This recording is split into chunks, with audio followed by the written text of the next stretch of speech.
All right. This is a No Shade at Horror Radio. We have two very special guests. We have here FKA and Marshall Vincent. And today we're going to talk about a subject that has been going on in my mind for quite a while, which is the role of creativity in the current state of things, also known the spiraling shithole that we find ourselves in. um, I am Folly Ghost. I am a core member of No Shade, training series, training program, club night series for trans, femme, and non-binary people. And we wanted to talk about the subject. I come from Brazil, and for those who don't know, it's now the center of the pandemic, and we also have a far right government, and because of that, it's been really difficult in the sense that culture just have been shoved to the sides. The Ministry of Culture was merged with the Ministry of Tourism. It's in the hands of people that are completely careless, and funds are being cut true and true. So it's super hard, and people just, especially, I think this is a narrative common to the far right in general, which is um, not valuing culture altogether. And now that we're apart from all that's happening, the visibility that we're having with the BLM movement, the Black Lives Matter movement, and the visibility of how much police violence happens not only here but or in North America and South America, everywhere. And I think imagination plays a very important role in what comes next. I heard a question in a podcast that I really liked, which is called Kitchen Table Talk. I saw it in Reboot FM, and they posed a question that was: imagine that Angela Merkel says, well, turns out you're right, all cops are bastards, let's end the police. What, what do you want to have instead? Do we have an answer? Do you want to? I think that's a difficult question. I think it's been a question that, of course, we've been tossing around for the past, I would say, especially week, in conversations with friends in real life, on social media. I believe in defunding and recreating the police. I think abolishing is very much something that I believe in, but then recreating something more sustainable, more cost-effective, more aware, more trained, I think that would be the best thing. So, yeah, in short, if she said, sorry, such a weird word to use, let's defund and let's abolish the police and their shit people, which I would mostly agree with her on that. I would say, yeah, let's destroy that and come up with something that is more community-based, has more input, has more training, and has better funding all around. Yeah. I absolutely agree. Yeah. I absolutely agree. Absolutely agree to all said. Yeah. So I understand we could have the defunding. We could have. I understand like that resources should go elsewhere, but in a first moment, what would we? How would we manage? It's hard. I don't want to use the word control, but you do incite or you do have this kind of window open to this control. I don't want to frame this in a sense of like I don't want to legally frame this because I think there's also a lot of room to question legal boundaries. But specifically talking about violence and safe space, how um, do we manage this uncontrolled masses or this urge to become violent just because you can? Well, I think that in that case, this is where community and accountability come in, which I don't think are really major conversations that happen here until maybe recent developments. But what you've been seeing at a lot of these actions and a lot of the protests are people holding each other accountable And if someone has this urge to finally, ruin property that they don't know is maybe public housing instead of attacking, actual corporations, things like that, particularly white people who are doing that, protesters have held them all to a community standard. And I think that's where we should come into that space looking to. It's also not just community in the facet of the police or community facet of a lot of these violent acts. It's also holding each other accountable. And I think that goes a long way. And if we want a reference point, we could just think of, other family members. I don't know about anyone else's family, but my family members, if I did something wrong when I was a kid, they would also have complete ability to correct me. And that's raising someone or, keeping someone in check with not just one person holding all the power. And I think that's a good place to attack that from. You've seen them up. All right, so bringing this a little bit closer to music, which is what we're very familiar with. I'm not gonna name names because I think it's important that in some level this is anonymous. Yeah. But wait, I'm not there yet. But we do have a party here in Berlin that's obviously not happening because of the pandemic, but that doesn't have security. Just doesn't have it. Doesn't believe in it. Doesn't think it's effective. And it is also somehow important that this is not outspoken because it needs, I think it's still, maybe it's just my opinion, maybe the people who promote and organize this party think differently, but from what I understand, it's something that's not just blurted out. And it's been a very successful experience to host a party without no security, and security in the sense of big men holding the door and being the power force of whatever type of violence or unwanted activity goes inside. And how much should we rely on this? I think my question is, what can we do in order, which also relates to what I said before, what can we do in order to get rid of the necessity of this ghost of authority so we can actually throw a party with no large men that will throw someone out or whatever, this threat of physical force, and still be able to enjoy it and still be able to create a safer space? I mean, I think it's an incredible concept to go to a party and arrive and feel like a full sense of comfort, and then you get to the door and you see wherever you are, you see something that's making you nervous and uncomfortable, maybe about the way you're dressed or the way you look, and then your mind starts running in 300 ways. And one of my most positive party experiences in the city was a party that the door person was a drag queen.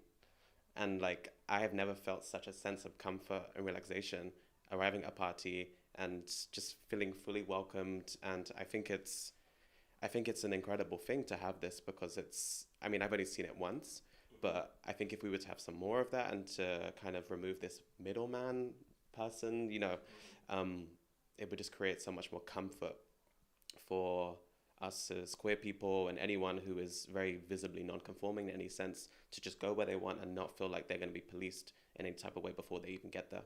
Yeah. I completely agree with that as well. It's definitely a mood changer if you go to the door and you do just really see this person who has no idea about anything that you go through, much less ask questions. To say something kind of a little bit side to that, I've had these people who seem big and unassuming actually turn out to be amazing people and sweethearts, but of course that takes years and that takes them asking questions and having an open dialogue. But also, frankly, I don't have time for that anymore. And that's also something that I'm going to charge them for in the future. So it's that PayPal me. So it's really great when you do have a party that really sets the scene and also holds that security and holds that space.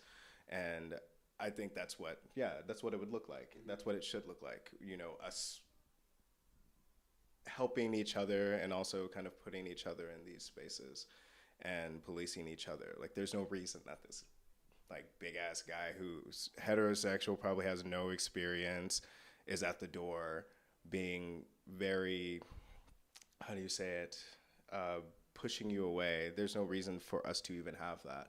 There's not, I don't think that there's any cases oftentimes in our community right now, especially where we require somebody like that to be at the door. So I don't know if I was just like talking over.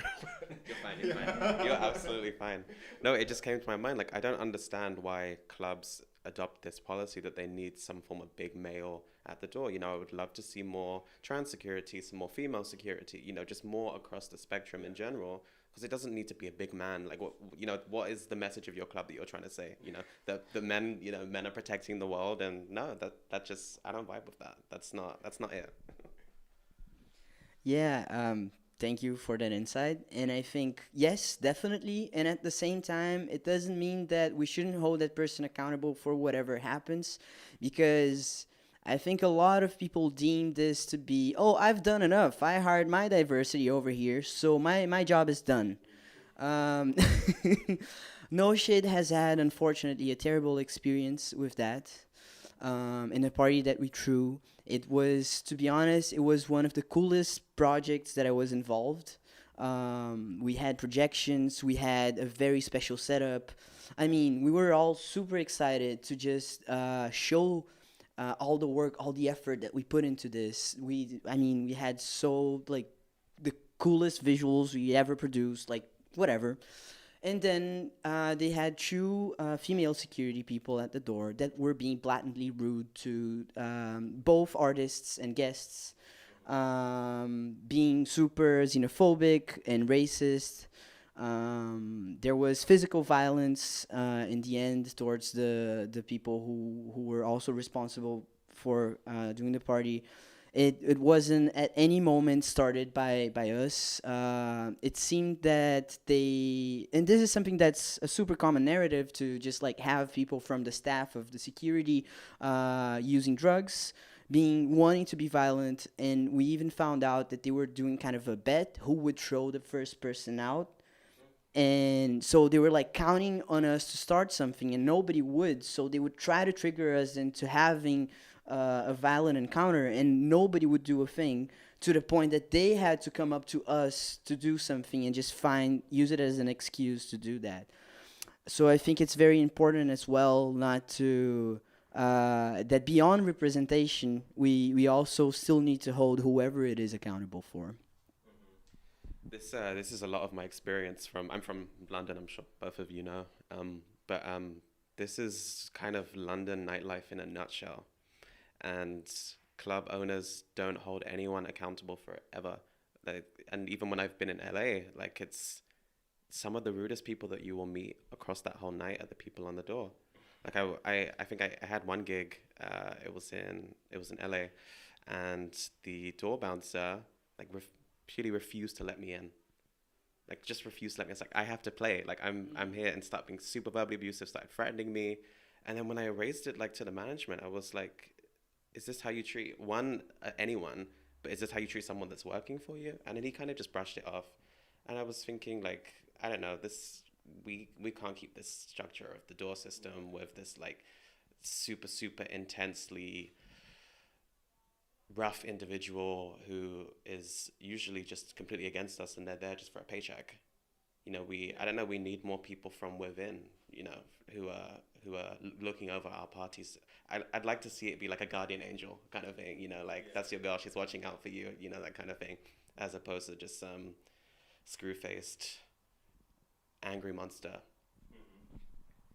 Yeah, I think also a lot of that speaks to like what people's perceptions are of that door person, what reality they grew up before they maybe decided to be security guard, where they were before they were security guard, because a lot used to be in armed forces and things like that, right? If I'm not mistaken. And also, I remember growing up watching all kinds of music videos. It's like, oh, that's the guy, that's the bouncer. You got to impress him, and like they have this moment where they hold the power, and it's no different than actually on a different scale policing. It's what they've seen. It's this perception. It's this moment where they hold the power, and I think it's really detrimental. And when it comes to like management holding them accountable, they're like, well, who else are we gonna get? I actually remember having this conversation here about this store guy that did not let me and my friends into a place, and we ended up reporting it to the owner. They ended up getting fired, and it's like, well, okay, so who do we hire now? Because we all hire from like a select few people, select few companies. This is almost all of them. You're gonna get lucky if you find someone who would be, I guess, who we think is qualified for this position, who will treat people with respect. I should say it like that, who will treat people with respect. So in that case, it's really hard, I think.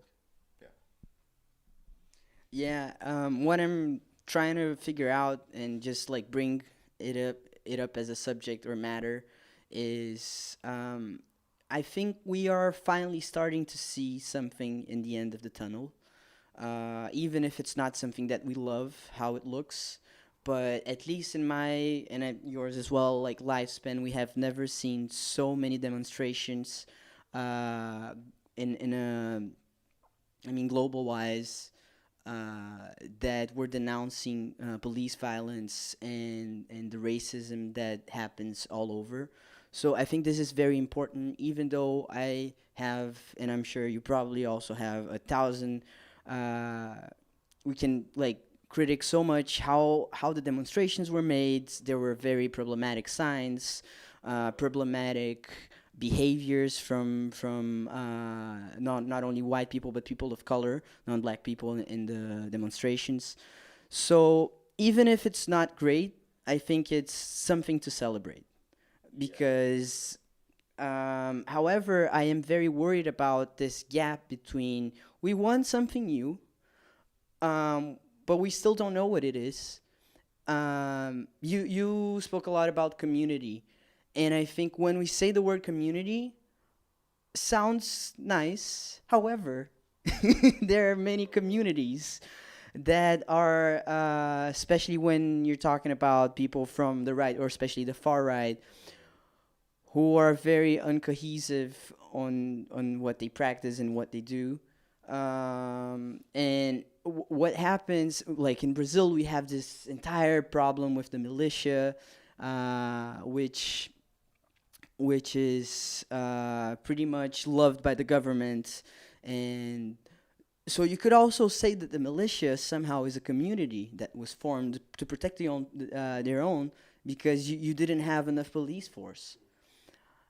How and also about accountability, but what happens in the communities where you didn't have that education, you didn't have that accountability, you have a lot of people saying democracy is for the majority, all lives matter, and that pile of crap. How do we make something more community driven and at the same time positive and uh, non discriminatory? Like, how do we get there? That is such a big question. I don't think it could actually have one answer or one set of answers, to be completely honest. I think when we jump back to community and accountability, education is really important. And I'm also so glad that with this movement happening, other white people are sending links to other white people and are educating each other on what's going on. So I don't have to do it. And that makes me very happy. But yeah, I think that's a big part of it. And I guess my only answer that I could give right now without writing you out a scholarly article with that question is battling smart. Because you could say these systems that are maybe like militia or right wing government is community. I don't think that that's community. I think that is a system acting under very hierarchical roles that clearly have jobs to do that use the cover of community, when I don't necessarily think that if they sat down in a room and got to know each other, they would necessarily keep their morals. I think their morals are more aligned with what we're trying to do down here, but that's not the point. The point is to exclude them from that type of communal behavior. They accept rules and they take on the same rules as each other, but they don't act with each other and in the best interests of everyone around. And yeah, I would say, some battling smart, trying to think of the best way to put this. But that also includes sometimes violent acts, which might be something that people don't agree with. But I think that it's really necessary to move beyond Michelle Obama saying, we go high. In every movement, there has to be some amount of violence. Now, it doesn't have to be violence towards a person, but it can be violent acts that represents a bigger meaning, and it needs to hit hard and it needs to hit smart.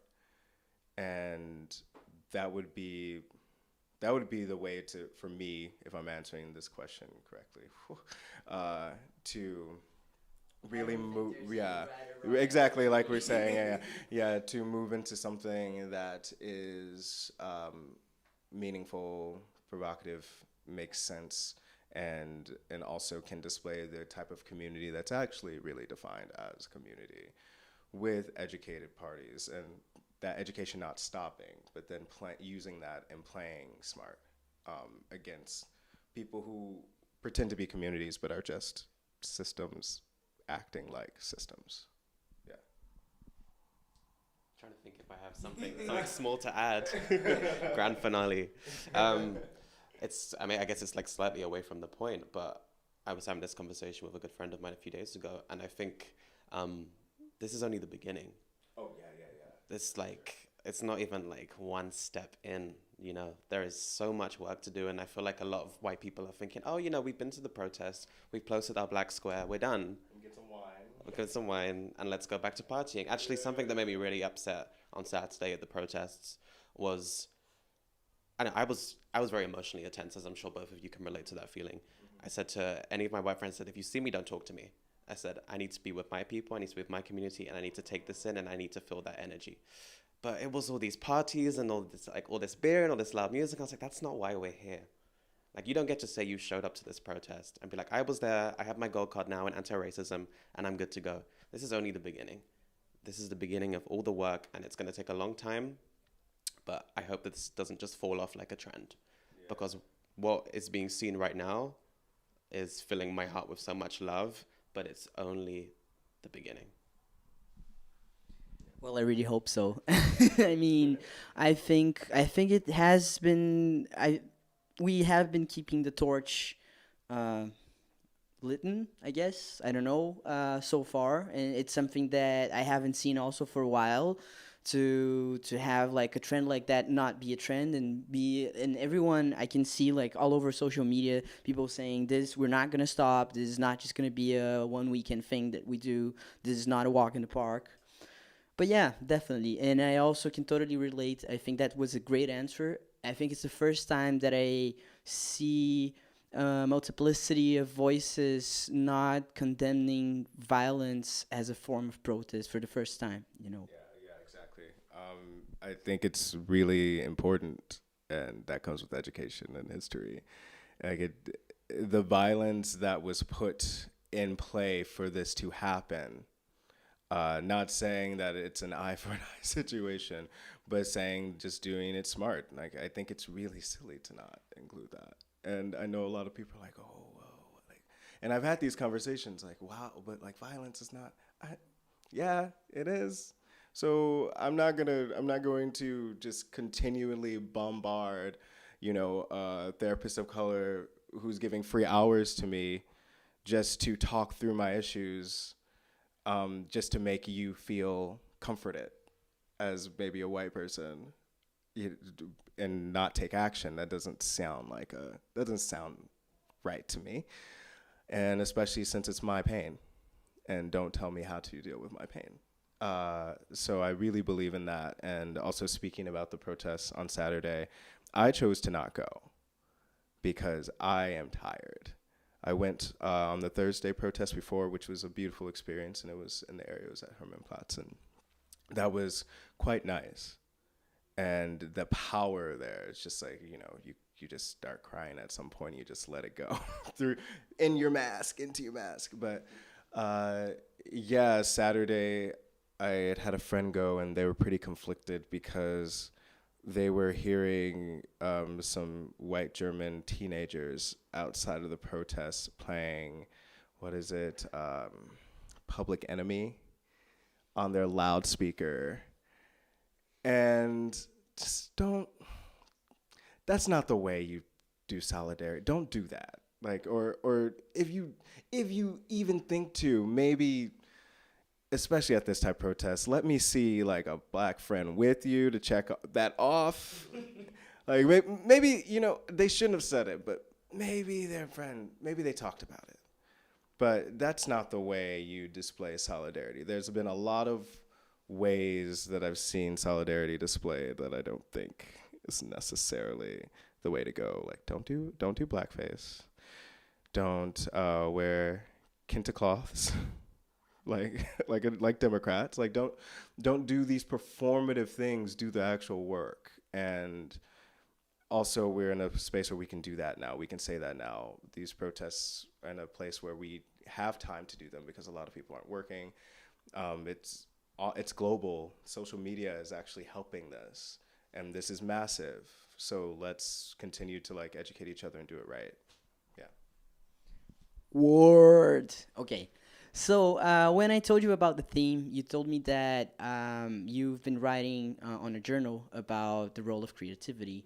I don't know if necessarily now, but in general, would you like to say something about it? What have been your thoughts on it? Yeah, absolutely. I think the first few days of when the pandemic was starting to become real to me was when the gigs were starting to disappear. Like I'm like maybe middle of March, because I'm not gonna say I wasn't taking it seriously. I was definitely keeping an eye on it. But then when gigs and things started to like disappear and everything started shutting down, and then I think it was like March 15th where everything was just like chop. And I was like, okay, let me go buy a book and let me just write. I've never done this before in my life, but let me just do it. So I've been writing every single day, and sometimes it's like 2 words. Like it's literally just 2 words that are like anxiously repeating in my head, or sometimes I can write like 4 pages. And it's kind of just been my creative outlet to kind of deal with the situation. As I'm not sure if I know you're a freelancer, and I'm not sure if you're a freelancer too. You know that kind of that feeling of uncertainty of not knowing where your rent's coming from next month and etc. And for someone that operates like that, I thought I would be freaking out like crazy with like the cuts of everything. And surprisingly, it was kind of the opposite. I don't know, in my mind, there was like this universal sense of like togetherness. Like we're all going through this. Like I got you, you got me. Like I'm looking after my friends. Of course, we need money. We need coins at the end of the day. But I was using this journal, and I was just writing and writing and writing, and the words kind of turned into music. And that's when I started writing music, and I started writing pieces. And then like during this time period, what started in the beginning is like really dark, scary, slightly stressed out thoughts kind of turned into a beautiful musical journey in some kind of way. And it's kind of just been a mixture of emotions. I mean, I'm sure you can both relate. It's a roller coaster. You know, some days you're like, it's fine, we're going to be good, it's all good, this is going to change soon, etc. And other days you're like, okay, I can't do this anymore, I'm out, I'm checking out, I'm over it, no social media, no nothing. But for me to write everything down and to be able to look back on that in 1 year's time, 2 years' time, wherever we are, I feel like it's going to be a really helpful thing, because nothing like this has ever been experienced in our lifetime before, you know. And I was saying to you before we started, you can see it, you know, however which way, but I think it's been the chance to just completely stop whatever you are doing and to reflect and not necessarily start again, but reflect, look at what you're doing with your career, with your life, with your relationships, your friends, your family, whatever, whichever path you want to go down with that. And it's just been a chance for total 100% rest and reflection. And I think that has been a positive take out of the situation for me, at least. Yeah. Same for me. Like, I've just been working. Before the pandemic, I was pretty much just recording and playing at certain gigs, every once in a while. Or I don't know. Like, time escapes me sometimes. But during the pandemic and just during all these times in general, it was very nice to not have FOMO exist. That means anything. Like, I was always so excited to work during the day and then just go meet friends and talk about what we were working on. And when you can't really do that, you're like, okay, well, I'll figure something else out, and you just end up doing stuff that you've never done before. So I've tried different types of music styles I've never done. I've finished 2 projects, and that's been the silver lining, actually, with everything. And really being able to feel where you are during this time and letting yourself grow in different ways. And even beyond that, just learning how to speak in a different way to the people who are close to you. I think that's been probably one of the most significant developments. Now that we're able to kind of see people again, I've noticed my conversations change with my closest friends, and exactly how much care we put into speaking for each other and what we do. And that's, of course, impacted by and for the creative work you do in the meantime. Real quick. And I think even to those who have been doing absolutely nothing during this time, that's completely fine too.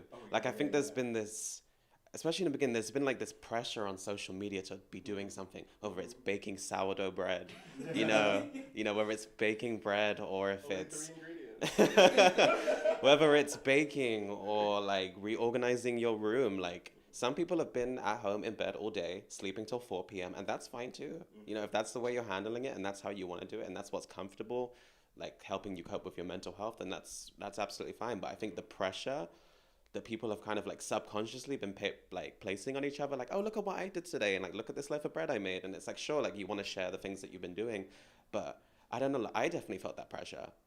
Like, looking around, it's like, shit, like, I've had like, I woke up at 5 p.m. today, like, capitalism, like, but it's like a hard balance. But I think it's absolutely okay to be doing nothing during this time. If you want to sleep as much as possible and rest and like focus on your health, great, go for it. Thank you. Very relatable. So there's one thing. Okay, going a little bit back to the importance of to the theme, the importance of imagination, creativity. Now, I have watched in Brazil a couple of years ago. I tried to watch that lecture again, and I searched for it so hard but couldn't find it. There's a place called Parque Lage, and it has a School of Visual Arts, which is a very, very important institution in Rio, in Brazil. And the new director that was coming in to take over management was going to do a panel, was going to do a talk, and everyone was expecting her to talk about, more literally, about art.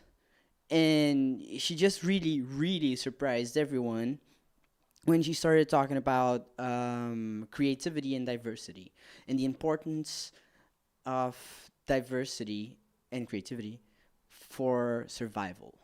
And I was like, holy shit. So she did a lot of research on indigenous communities, and we have a lot of practice and knowledges, know-hows that have just been erased because, for obvious reasons. And they actually they declared in one of the states in Brazil, Maranhão, with what is it again? Yeah, intangible, like they deemed like there was an act that was intangible heritage that needed to be preserved.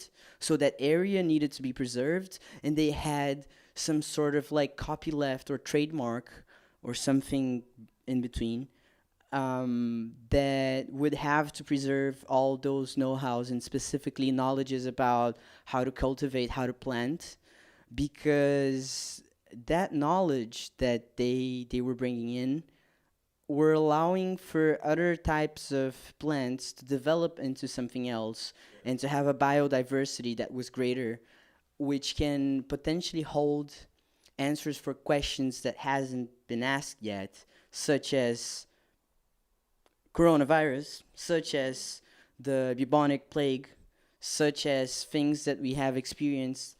And it's so weird to just like think back at this lecture, and she was saying like specifically about that. She was talking very specifically about a potential disaster that could take on a global scale. And because of deforestation, which is a subject that I cannot get around my head, why is not like a major trend topic everywhere? Because while people are pointing each other and being racist towards Asian people, we are forgetting, we're just like not putting it anywhere, the obvious truth, which is this is happening because of deforestation, because we're meddling into places where we're not supposed to, and those places carry an entire diversity of life and diversity of organisms, bacteria that we're not supposed to be in touch with, because then, well, happens what just happened. And she was saying the importance of diversity in this context, that, well, you have to be diverse, because if you don't allow people to be what they want, to do what they want, there's going to be a time where you're going to need a solution and you're not going to have it because you restrained yourself to have that diversity. And I was like, this just turned my head around. Like, it was a 180 spin that I just thought about creativity in an entire different manner that I ever did. Have you ever, I don't know, had something that you heard or that you thought about that was like, well, yes, we do need that, or I don't know?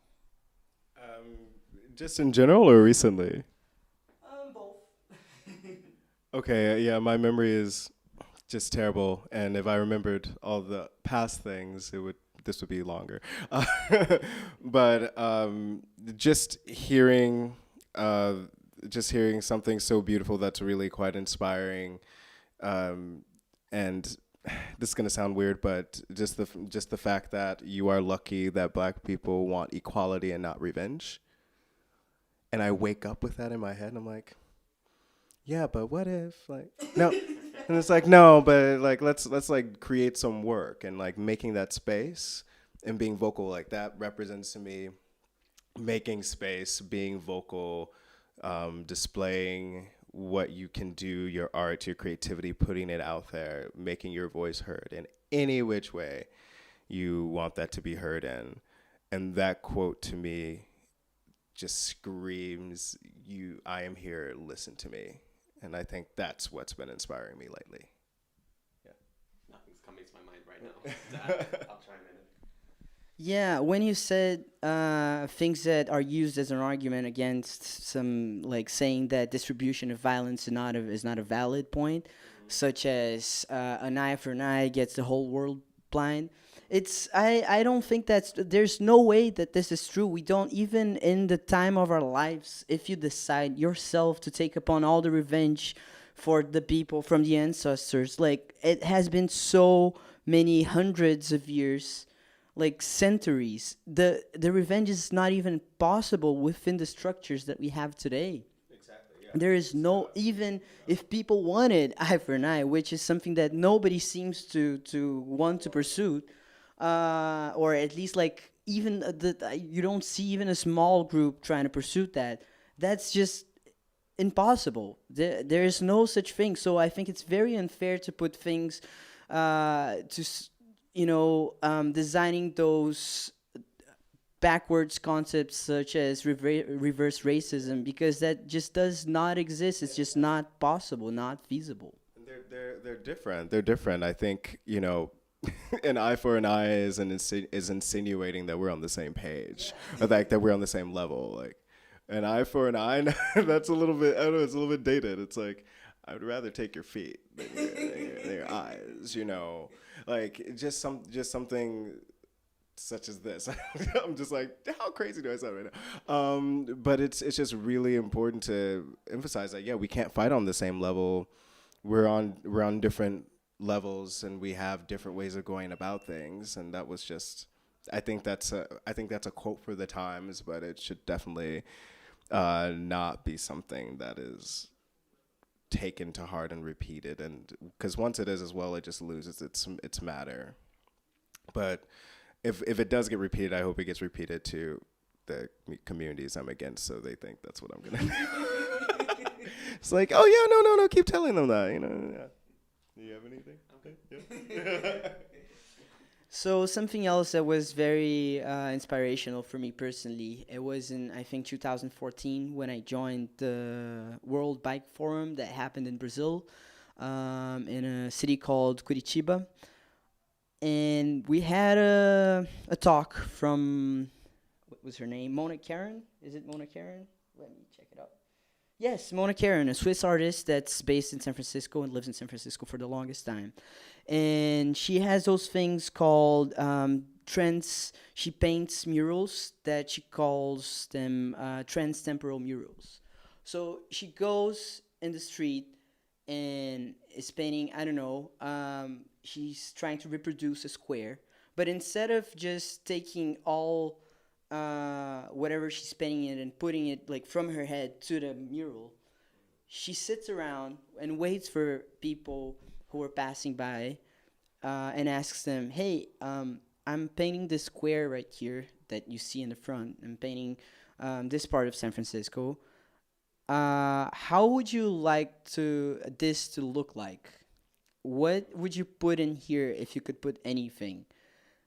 And at first, it's very common for the passersby to be super resistant in the sense to say, well, they would never just allow us to do whatever we want. And then she replies, well, yeah, but this is a painting. You can do whatever you want. It's just your imagination. You can, whatever you want it to be, it's going to be, and it's going to be right here. So she has this entire murals that are built on dreams and people's imaginations and what would be the best solution to occupy that space. And I think that is so important for us to be able to give the first step. Okay, we understand that we do not like the current solutions for the problems that we have, but how do we take the next step to figure out what we want? So that was, I don't know, something that just stuck around with me, and I feel like we need more of that.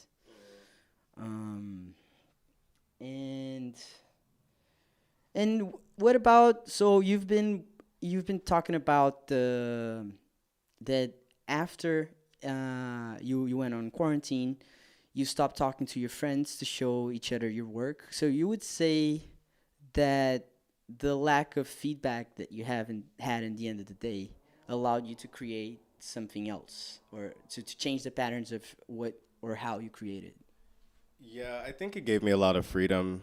A lot of freedom that I hadn't felt since I started working on music, which was like I was using GarageBand, did not even know the difference between mono and stereo. Was like, it didn't know how to do anything, which is singing. And they would only come into like the right or left side of my ear. And I'm listening to it. I'm like, okay, yeah.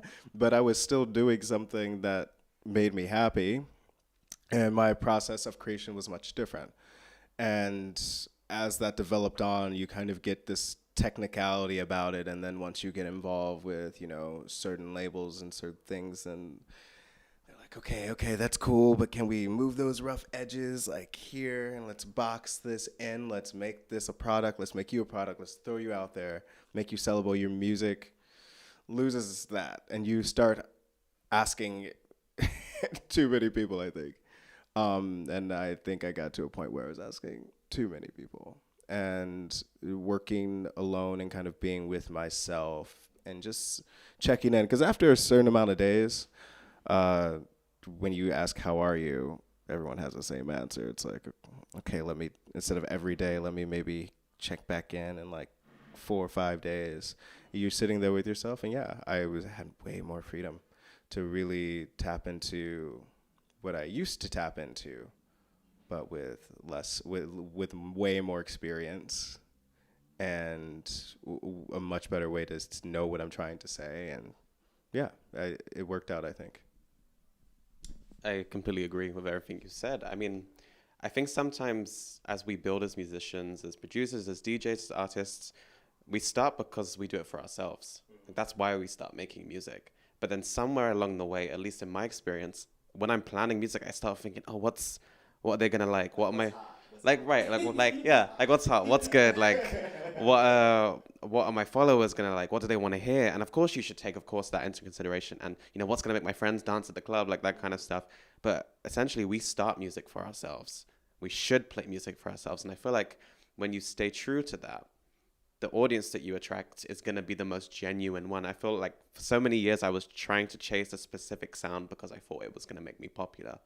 In the beginning, I was like, I have to play tech house. Like, that is what is going to make me popular. That's what's going to take me all over the world. And then when I actually like strip back and like listen to myself, I was like, no, 90s house and Italo disco, like that's where your heart lies. And whether it's popular or not, just go with it, chase it, make it happen. And just like that checking in with yourself, I think it's why we do this. It's why we should be doing this. I don't ever want to have a big label ahead of me telling me what tracks I have to play in a set and things like that. It's like we're artists for ourselves before anyone else. I think that's very interesting, the way that you both dealt with this time that you had to spend alone, because yeah, of course because of the platforms that we have today, it's just so easy to get entangled with this like constant approval from others. May those others be your audience or your friends or institutions, organizations that are gonna potentially like actually give you money, and you do have to pay rent, you do need to survive. So I think it's very interesting that you actually stopped to listen to yourself and to like block that feedback to, okay, this is what I'm into right now. Because I feel like a lot of people have been spiraling because of this I don't know, this capitalist demand of companies, especially in a moment where the wheel just stopped and everyone needs to make money at all costs. So I think there is this, and it's something that I heard in another podcast from Slim and Jota Mombasa, that they said, I think it's great that we're opening ourselves to new experiences, but I do not want to live in the internet. And what companies want and what platforms want for us to do right now is to live in the internet. I refuse to do that. Yeah. It's a very dark place to be. Yeah, that's kind of that's also kind of the hiccup with everything, right? I actually have done a few live streams since the pandemic, and honestly, I hate them. I know that's terrible to say. Well, no, I don't give a fuck. I don't. I miss the audience. I miss the people. I miss the reactions. I miss everything. Like if I was playing a set, I like to have a few like backup songs, because if I kind of get a temperature where people are, like, I'm just gonna go harder. Like, I want you to like almost have sex on the dance floor. That's like my vibe. So I want that, and I want to see that reaction, And with the live stream, it's like, you're looking at a screen, you see, 20, 10. 7. Oh, 30. Okay, wait, damn, I want to start that song over. It just keeps fluctuating, and then you see all these comments, and then you're just like, this is not the reality, this is not the gig. And I'm terrible at like advertising anything too. So I'm like, this is not my space. I want real spaces, I want real people, I want drinks, possibly digested or thrown. I just want it all. Like, I want like I want like life, and it's really important for art. You cannot make it on the internet. I think if you could, it would have been done already, because usually what we're all engaging in is always at the forefront anyway. We're at the forefront of using it, but nothing is like real life. Can't beat it. Internet is a dark place. Yeah. It's like, I know exactly what you're saying. Like, it's such a fucking anti-climax. Like, when like you're playing this music you love and like you're feeling the vibe, and then it's a wall. Or it's like even if you're doing a show, and then once the camera goes off, where do you put the energy? Yeah. You know what I mean? Like you're doing this incredible set, you're having a good time. You'd be having a better time if there were people there, and then the camera cuts off and it's silence. Yeah. And then it's over, yeah. And you're in your room or wherever you are, and you're just like staring at these four walls, and you're like, oh shit, okay, well that was it. One of my favorite bars up in Prenzlauer Berg, it's called Tipsy Bear. Yeah. They come on, Tipsy Bear. They have reopened as most bars have been able to reopen as of the past weeks. And I played a set there on Friday night last week and Saturday night, and just to be in a bar with people who are like vibing to music, I never thought that I would cry from like just that sense of that overwhelming sensation of just being around the energy, and you know, all of these people being in the room for the same thing that they all love was so fucking overwhelming. And it's just like, we need that we need that energy, you know. It's like, yes, of course, it's like that balance. We have to listen to ourselves when it comes to, you know, the music that we're putting out, and, you know, not listening to too many people's feedback, essentially. Mm-hmm. But the adrenaline and the energy, it's impossible without. It's absolutely impossible without, you know. I mean, like, this is a unique situation, you know. It's like, you come in, you play your set, you know, you vibe, you watch it back, you know, you talk to friends about it, and then you leave, then you go play a gig, you know, down the street or something in regular times. But without the audience, it feels as if there's nothing. It's a challenge. Yeah. It's difficult. I had a similar experience, not doing by myself. I mean, I did stream. I don't have like thousands of followers, so I figured it's not gonna be. Whenever I was streaming through my Instagram, I was just doing it for myself. I was like, yeah, if someone wants to watch it, I'm gonna play anyway. And if I fuck it up, not so many people are going to be watching. But then No Shit got invited to participate a festival that was going to be online. So you had like this map, and the map had like a bunch of, I don't know, illustrations, and each illustration was kind of a tent or floor. And No Shade had its own floor that in all of the floors you had like Twitch streaming that was embedded to the page. And it was supposed to be like, okay, so I can stream from my own place, and let's say I invite you both to play, so you stream from wherever you are. And I decided that, no, I want to have fun. I just came back from Brazil. I was alone in an apartment for an entire month. That was really hard. So I kind of need to see, even if it's like very few people, I need to see very few people. Yeah, exactly. So I decided to stream it at CCTV. There were all the possible technical difficulties because I have never streamed to Twitch. It was the first time. And so I felt like, yeah, fuck it. I got this. Like, I'm a studio manager at radio. I know everything. No. Apart from other stuff, I didn't know that since Twitch is very new, it's just a technicality. I had to stream from my own cell phone data instead of the regular Wi-Fi because it was still blocked. Like the regular ISP, the internet service provider that we had at Altamünze, where CCTV is hosted, firewalls the Twitch's protocol. But whatever, we just had like all difficulties that were possible to have. We had them. But I figured I'm going to do this lineup, not only with people that I admire the work, but people that I like hanging out with. And I'm just going to do this for myself. The camera wouldn't work. I figured I'm just gonna power through. I'm gonna stream it from my laptop, and it's gonna happen. And it was so much fun, and everyone who visited loved it because I think it was one of I didn't have the time to go to visit so much other things because I was just dealing with a bunch of bullshit that kept happening. But we had a really, really strong energy because it was a group of friends that were really enjoying each other's sets. So in the end, it worked out because it was like us doing it for us and not us doing it on like, how many viewers do I have now? How many comments do I have now? Yes. That's so overwhelming. It is, and also I think the technical difficulties help out because I mean, come on, they're kind of a part of it, especially if you just like overcome them. You know, like when a DJ accidentally takes out your USB instead of their own, you're like, but it's nice.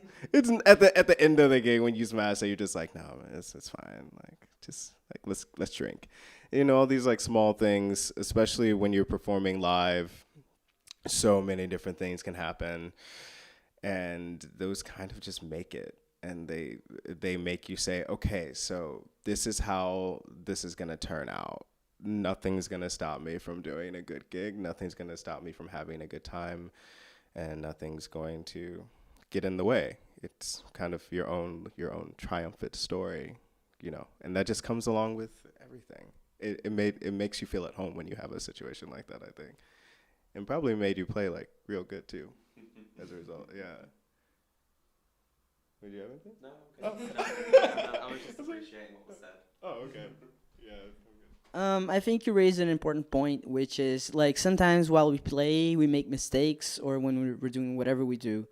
And there's so many interesting things can become to when you appropriate that mistake and you own it, and you're like, it's gonna look like this now. Can you tell like me at one point that this happened, and people were like, "Whoa, that happened." I mean, people appreciate it. I've done a few times. I've done many a performance where the sound was just not good. Like you kind of had like a sound person who actually did not know how to work the board, and telling them to just end it, and I'll just do the whole set acapella. That's something that I've done a few times, and honestly, it's kind of fun. I'm not saying I do it intentionally, but it makes you practice. Then you're just like, okay, so let me see what I can do with these songs. Let's see if I can do them differently. It's fun. It's really fun because you put in this position where you have to really work it out. And yeah, I would say those are probably the craziest, when it's like, okay, you know what, just don't worry about it. I got it now. And then you kind of check in with the crowd, like, are you here with me? Because this can be boring. It can be boring to hear somebody do a cappella for 30 minutes. But if y'all want to like go, let's go. So it's really nice. Yeah. I mean, to me, like, that's what makes a true star, like a true professional. If you can just roll with the fucking punches and deal with whatever is thrown at you in that moment and just go with it and somehow find a way through, then I guess this is the right industry for you, because it will throw shit your way. Yeah, I cannot even count in the fingers I have like how many times I had in my rider one equipment and it was the other, and then this happened. And it's interesting like to think about how music develops from errors, like such as, I'm not super familiar with the history of dub, but that's kind of how dub was invented, because they recorded an album that was supposed to have vocals, of course, but then when they pressed the vinyls, it wasn't in there. So you had the beats, you had the bass, you had everything, and you, because of how the mixing and mastering went, you still would have you would have the vocals in one channel, but you would still have those layered voices that are not properly vocals still there.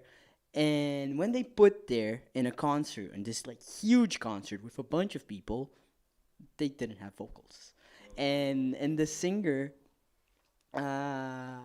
just started to sing live because there was no other way. And They were like, "Fuck, this is happening," and at some point they didn't even remember the all the lyrics, so they started just like saying a bunch of words and not as in rapping, but like as in what you acknowledge as a very like trademark of dub, and that's how it got made up. I don't know. I find it fascinating that an entire genre comes out of this. But yeah, I don't know. Sorry if I'm if I have like a historical mistake and yeah. No, you don't know shit about that. We love a keyboard warrior. We love a keyboard warrior. Don't we? We stand keyboard warriors. Do the research we don't. Really out there in the front lines. And what do you have cooking up next? What are you working on currently? I'm working on my album right now, and we're shooting a music video soon. So, still managing to work right now. But yeah, I have a release coming out. Hopefully by this August or early fall, I'll have something out. So, look for it. Is this the part where we plug? Is that a thing? Do we plug here right now? Yeah. My Instagram is marshallvincent.flac. So if you want to keep in touch and listen to some new stuff, I usually post there with everything and a lot of political memes. So yeah, but August should be nice. Right? Yeah, absolutely. So I just released my extended 4-hour mix 1 month ago. It was a lot of work, and many months went into that. It's called Panoramic. It's inspired by my favorite dance floor in the world. I'm sure you know what that is without me even having to say the name. And it is a 4-hour journey into what that space gives me as a dancer, what I would play there as a DJ if I was booked there. And it's this beautiful journey of Italo disco into classic house, into a bit of speed garage, and it's just a 4-hour blend of my mind.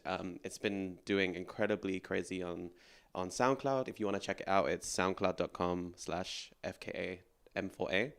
And I will be playing here this Friday at 8 o'clock, and you can expect exactly all of what I just spoke about.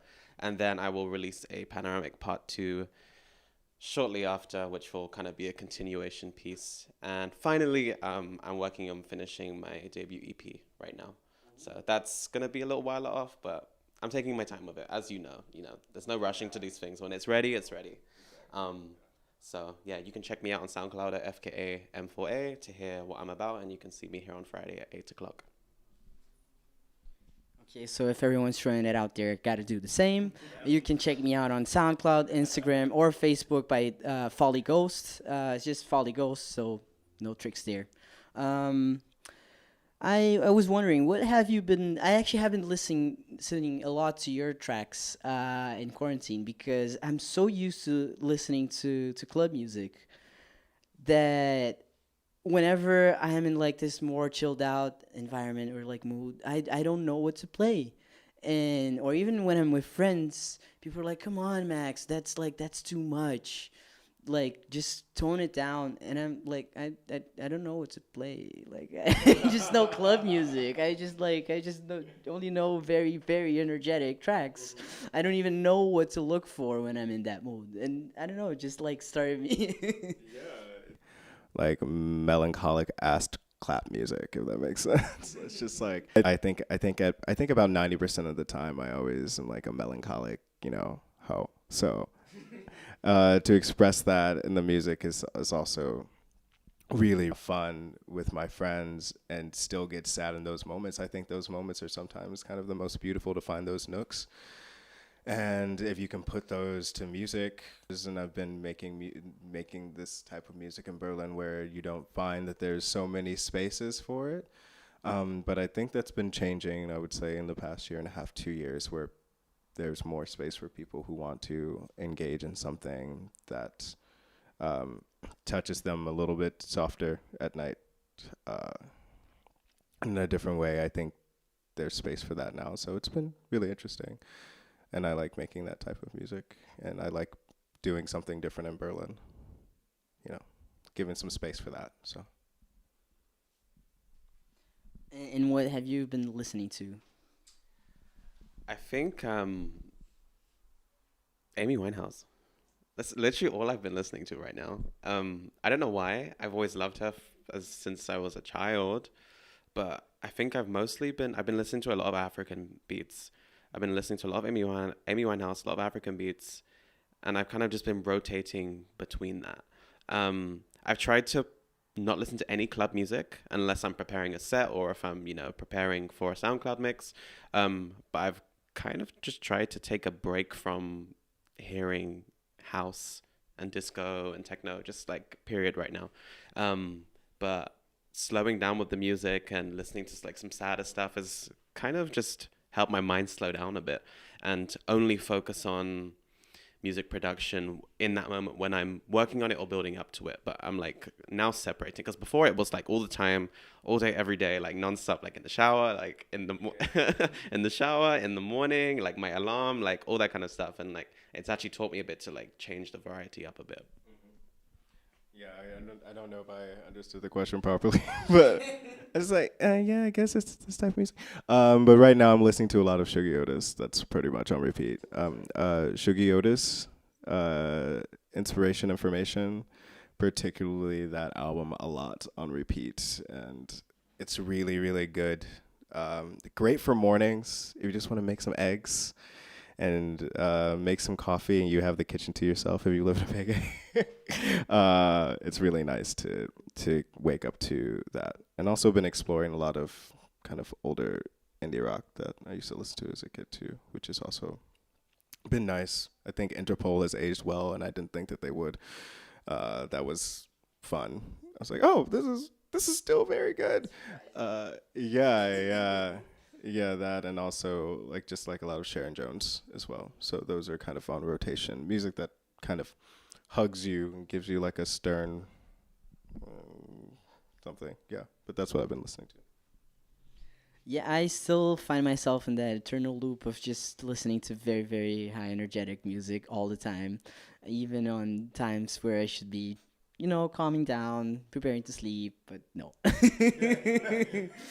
And also, like, I was recently in Brazil for 2 months, and it just made me reconnect to so much. And there's a lot about, like, you go to a party in Berlin or really anywhere. A party is a party. A baile is a baile. I'm not gonna translate it. I'm not gonna call it a ball. It's not a ball. It's a baile. It's special, and I was so happy that I could actually attend to one before the madness went down in Brazil. So I was just like super interested in listening to the people that I. It's not that I. Yeah, of course I can listen to things that are happening there while I'm in here, but I don't know, when you're physically in a space, it just like changes so much because you feel like you can connect better. And one thing that I think it's funny with when we've been deprived to circulate and just to get around, I've heard from a lot of people that they started dreaming about each other. And I also was hit up like a couple of times from friends that I hadn't spoken in the longest time and say, "Hey, I dreamt about you. You were like a giant baby that had like major earplugs. It was so funny." Like, did you experience something similar? I can't say I did. That might just be you, boo. Oops. I'm sorry, what? I don't know. I just feel like it's been kind of this need of people to try to relate to each other in ways that they weren't able before, and that you just have to manage. Have there been any attempts from you to, like, okay, so like since I cannot leave my house, I'm just gonna hit up this person that I met from India that I never spoke to, or like have you had the time to reconnect with people or groups from that you haven't? Because, well, if I'm gonna be in the internet, I might as well reach out for a little, a wider distance. Yeah, maybe 2 or 3 people, but other than that, No, because I, I have a very short attention span with conversations, much to the detriment of my friends. They really hate that sometimes when they plan things with me and I disappear. So when I think about doing that to someone who I haven't talked to in maybe a decade, and they're like, "Oh, so much has happened." I'm like, "Oh, what happened? Why did I do this?" So I'm pretty bad at that. But yeah, I've made contact with a few old friends that I grew up with, and that's been really nice. Yeah, and it's nice to see that they're doing well, and it's also nice to be wrong in a lot of ways about maybe like their opinions on like things, because sometimes they can be presumptuous. Like a lot of these friends stayed where I grew up, so I'm just like, well, not to be any type of classist or elitist or anything like that. Just like, okay, so you're probably used to that system. And they're like, no, we just want to break it, but this is the great place for our family to be, and maybe you should think about that. I'm not having a family, but they're like, like, if you think about that, and it's nice to really have a different perspective because of that, and just get out of your own head and ego. And I've had really beautiful conversations with them. So I just haven't had the energy. I haven't had the energy to reopen conversations that have been closed for a long time. I've just been really kind of keeping to myself, doing my own thing.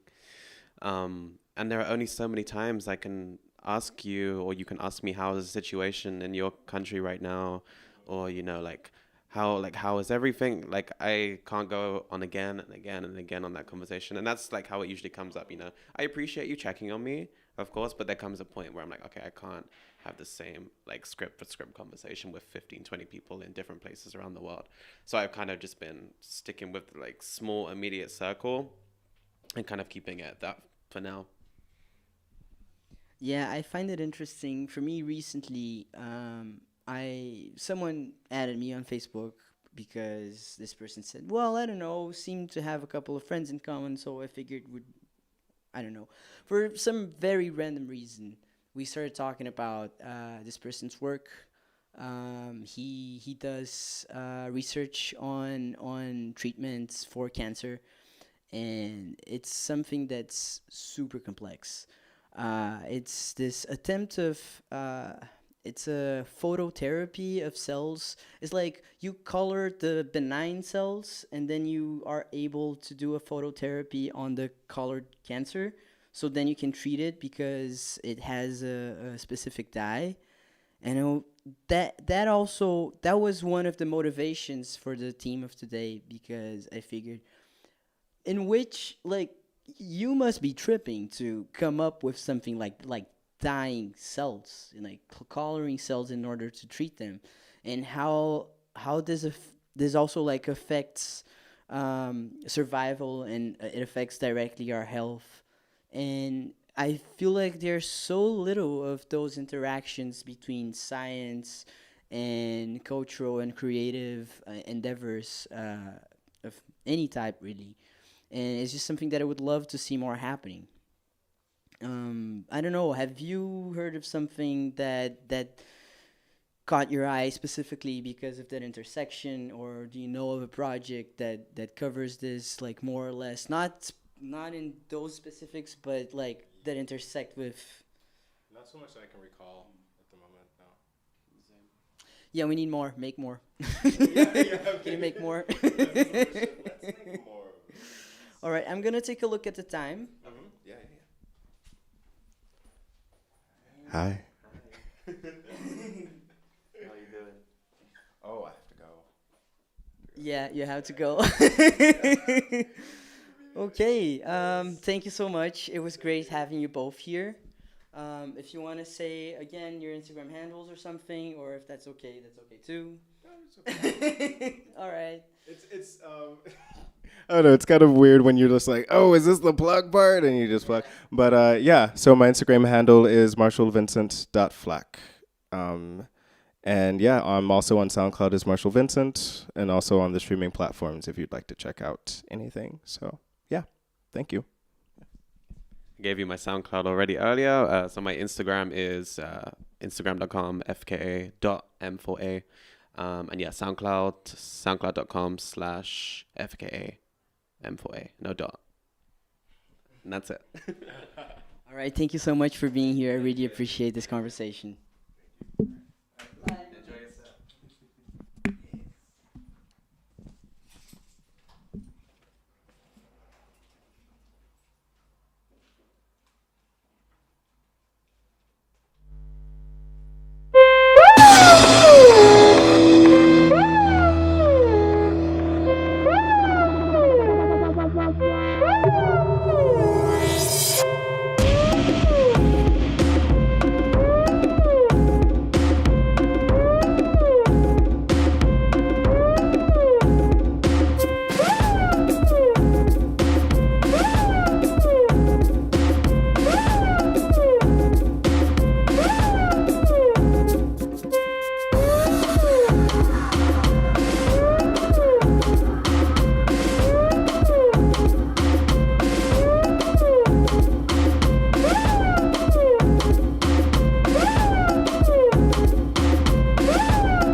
tamborzão rolando.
Slipped up. I'm a sick fuck, I'm inappropriate. I like hearing stories, I like that whole shit. I wanna hear more shit, I like the whole shit. Send me some more shit, you trifling hoe, bitch. Bitch, bitch. You're such a fucking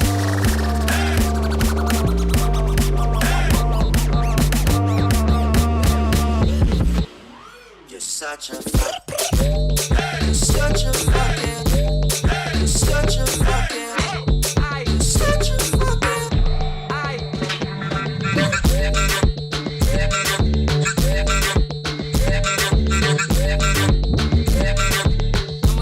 I'm a sick fuck. I'm a sick fuck. I like a quick fuck. I like my dick stuck. I buy you a sick fuck. I buy you some new tits. I get you that nip tuck.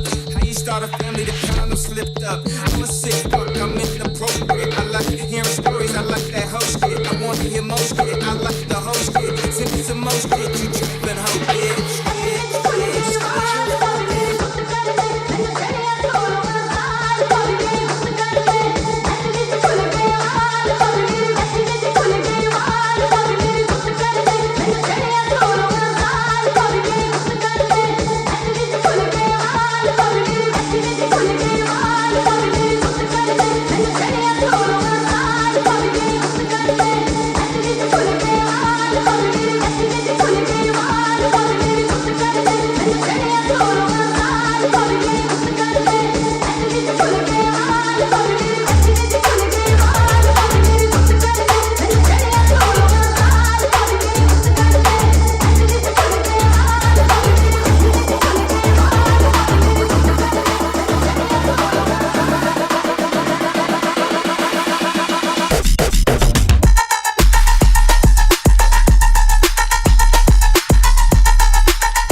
like this. Hit that. Use. Like this. Hit that. Hit that. Like this. Hit that. Hit that. Like this. Hit that. Hit that. Like this. Hit that. Hit that. Like this. Hit that. Hit that. Like this. Hit that.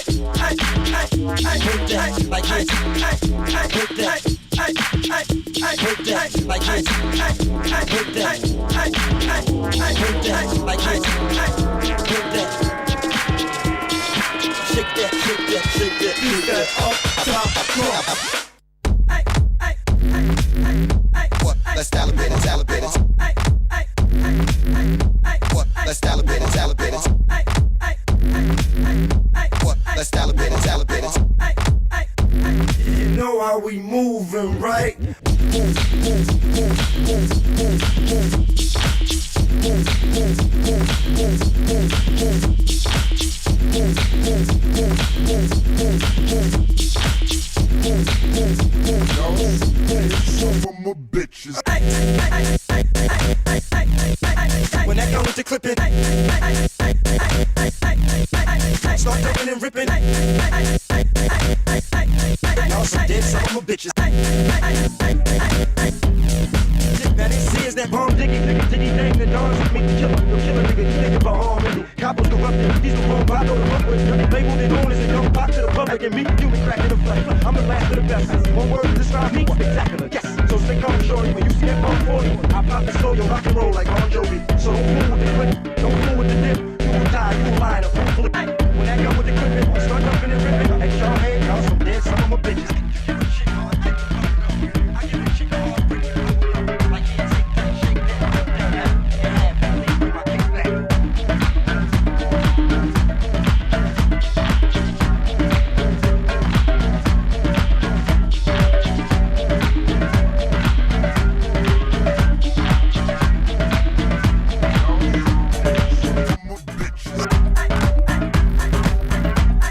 Let's celebrate it, celebrate it.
Cold sweat, chill running over. Yeah, back, release, dog. Ain't my type. Me can't be afraid of the pitch black. Even if I dispatch, I ain't worried. I ain't got no time, gotta hurry. Forward. Damn, I got things to do.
Papi, yo soy.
ela deixa os amigos taradão. Que ela vai pro baile com as amigas, ela vai de uísque no copão. Vai pro baile com as amigas, vai de uísque no copão. Que ela desce tchereca, desce tchereca. Que isso, tchereca? Que ela sobe tchereca, sobe tchereca. Que isso, tchereca? Que ela desce tchereca, desce tchereca. Que isso, tchereca? Que ela desce tchereca, desce tchereca. Que isso, tchereca? Que ela desce tchereca, desce tchereca. Que isso, tcherecão? De quatro tcherecão, de quatro tcherecão, de quatro tcherecão. E o movimento que ela faz, com lança na mão. E o movimento que ela faz, com lança na mão. E o movimento que ela faz, com lança na mão. E o movimento que ela faz, com lança na mão. E o movimento que ela faz, com lança na mão. E o movimento que ela faz, com lança na mão. E o movimento que ela faz,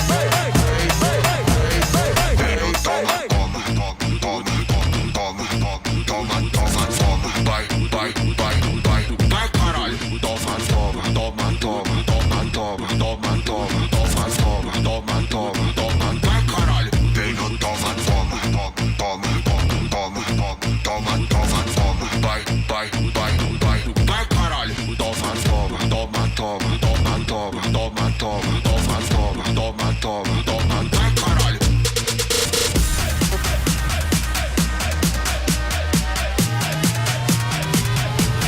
Vem no toma, toma.